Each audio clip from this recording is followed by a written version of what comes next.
Hi everybody. This is a video I wanted to make for those people out there that are as big fans of the Twilight Zone and the Tower of Terror at Disney World that I am. I love the ride. It's my favorite ride in the parks, both parks, Disneyland Paris and Disney World, Florida. My favorite ride. And a few months ago I decided I wanted to recreate the Mystic Seer from the episode Nick of Time. This is actually something that I built from aluminum and plastic and springs and things. It is a functioning machine. I built it over an Ask Swami machine, just like the original prop masters from the show did.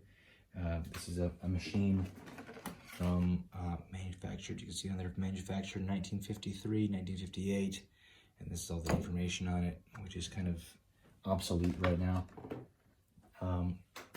But it is a functioning machine. It does eat pennies, but I don't have any with me. These are all just for set decoration. These are actually euros because I'm in Italy right now. But I do have dimes. It does take dimes as well. A little pricier, but put that in there. And that gives you your fortune. Let's see what this says. Oh, I didn't ask a question, but it says, don't bet any large amount on it. Well, will I go to Disneyland this summer? See what it says. Yes, and I'm not a gay deceiver.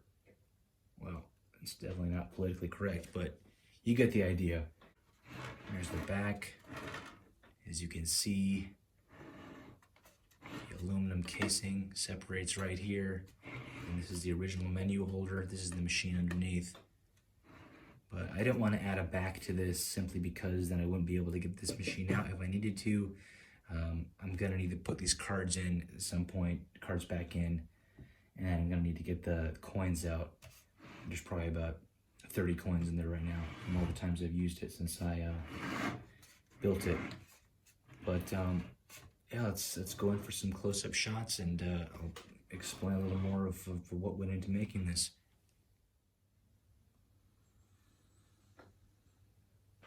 So I started first with the head, because I knew that'd be the most challenging part. I sculpted the head originally out of Abe's Fix-It Sculpt, which is a really nice, hard, kind of durable, waterproof epoxy clay. Great for sculpting. And after that, I casted it in silicone. It was dragon skin from Smooth On. And I took about one of the trial units, took one whole container of that to make the mold. After that, I used Smooth On's durable plastic, lightweight liquid plastic, the white one, and then casted this. Gave me something light enough. I rotocasted it. Actually, that's important to mention. Rotocast it. That made it light enough to put on the spring. Attach it to this box, which I fashioned out of aluminum, lightweight, flexible aluminum. And then I actually cut all these sections out, these holes here, by hand. That took quite a bit of time, a lot of kind of precision and accuracy, measuring things up, as well as the napkin slots on the side. That was all done by hand as well. It's very, very time consuming. Especially, that just took me quite a while to kind of get right. I went through quite a bit of aluminum getting these measurements correct. After that, to simulate welding, I actually went in with more A's Epoxy Sculpt and put some along the sides, and then purposely when I painted it, I purposely made that section look like welded metal. So looking at this now, this looks like these two pieces were welded together, and they might as well be. Abe's Fix-It Sculpt is probably one of the strongest materials I've ever worked with. The paint is all enamel paint. The labels, this is actually a loom tape used by the military for luggage and things like that, so you can see in the dark. It's all Sharpied on there by hand. That also took quite a bit of time, but if you mess up, it's easily erasable with a little bit of nail polish remover and a Q-tip.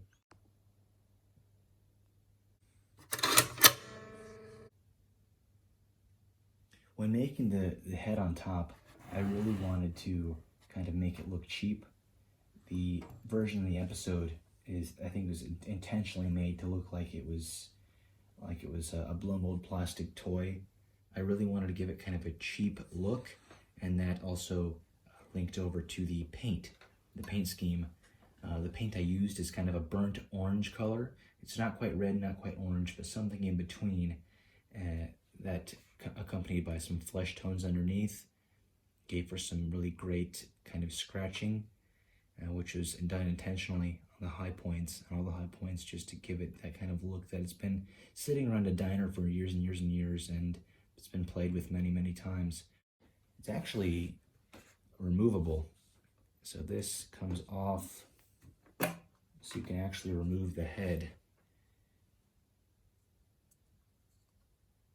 There's what the inside looks like. And this is some kind of washer or something that I just sourced in a hardware shop because it fit. And this piece just pops right back on there, just like that.